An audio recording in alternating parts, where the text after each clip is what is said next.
Hello everyone, welcome back to SorryGregory. Today we're going to have a look at the word leave, how to use it, and the one common mistake that you probably didn't know you're making. See you in a sec.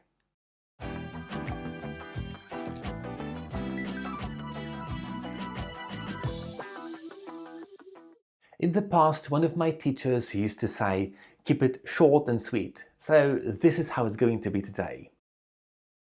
When you go away from one place and start going to another place, use leave for. I'm leaving for London tomorrow, so it means I'm going away from home and I'm going to London. When are you leaving for work, not to work? This sentence means when are you going away from home and going to work? The plane leaves for Warsaw at 9 a.m.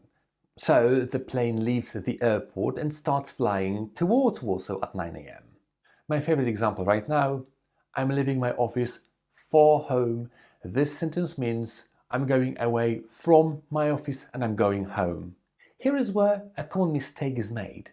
Some students say, for example, I'm leaving to London tomorrow, or I'm leaving to the office in 15 minutes. These sentences are wrong.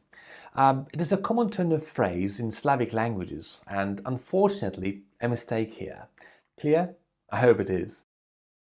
When you say you leave something or someone to somebody, it means you give somebody the responsibility to take care of something or someone. For example, I have no time to finish this report tomorrow.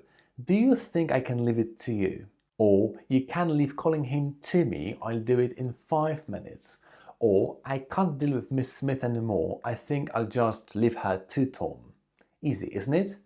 Also, use leave something to somebody when somebody wants another person to have something after death. For example, Mary left her house to her daughter, or he didn't leave anything to his son. That's it, now you know how to use the word leave. Let me know if you find it useful. Leave a comment below. Thanks for watching till the end, and I will see you soon in the next video. Cheers!